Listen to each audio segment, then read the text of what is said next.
Well, I want to start today with something interesting I saw this week that I think you guys might want to be aware of.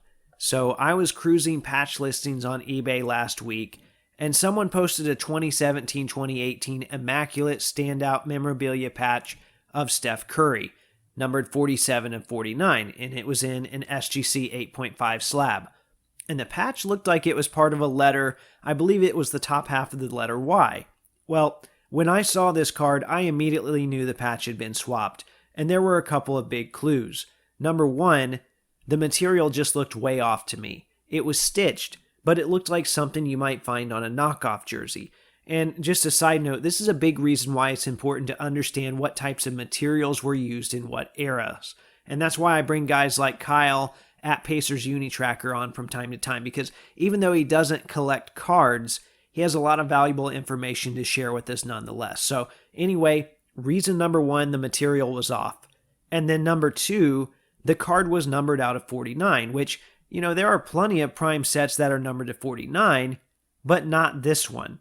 All the prime cards in this set are numbered to 25 or lower, and you can check that on Trading Card Database, but everything's numbered 25 or lower, and then anything higher than that was supposed to be a regular jersey swatch. And I believe most of them for Curry were blue. So I tweeted about this card, or whatever we call posting on that platform now, and I assumed that SGC had slabbed an altered card because we've seen grading companies slab altered cards before.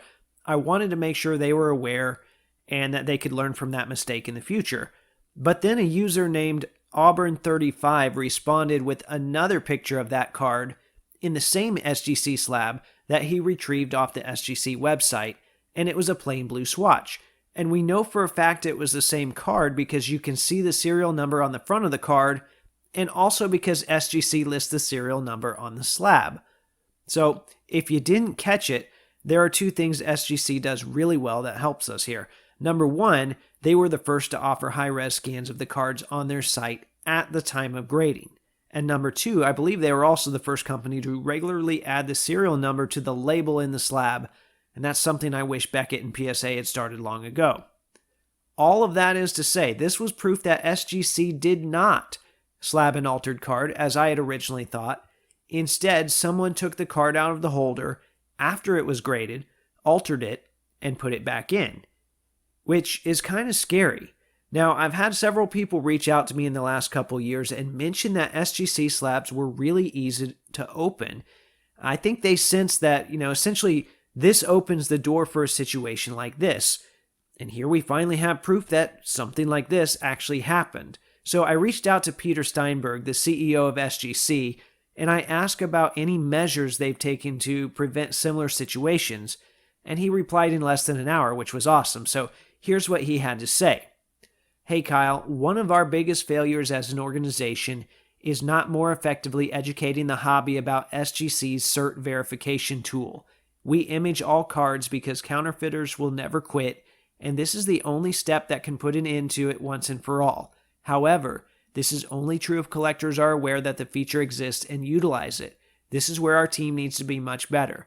We've made it our goal to increase awareness around the Cert Verification tool for a while now, but situations like this make it all the more important. I'm happy to say that the appropriate authorities were notified about the unfortunate situation, and the item is no longer listed for sale. I hope you find this helpful, and I'd be happy to come on the show to talk SGC grading or collecting anytime.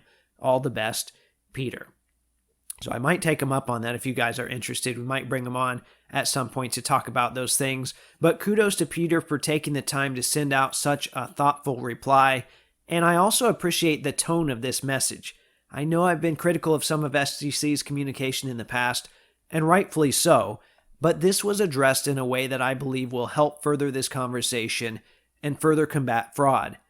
He mentioned SGC's Cert Verification tool, which is what poster Auburn35 used to cross-reference this slabbed Curry relic. And even though I didn't think to pull it up in this situation, this is a tool I've used multiple times before. In most cases, just to grab a scan of an SGC graded card I purchased because I just hate photographing and scanning cards myself. So I think it's only right that I take a moment here to share with you how you can use this tool to your advantage. So if you got an SGC card, go to www.gosgc.com, click on Cert Verification at the top, enter the code from the slab label.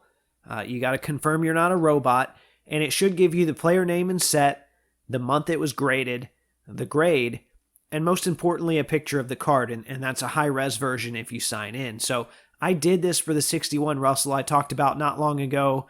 I've done it for a lot of my 57s because, why should I scan it when they can scan it better? And now I know I should probably do it for any memorabilia cards I come across as well, just in case. So anyway, thanks again to Peter at SGC.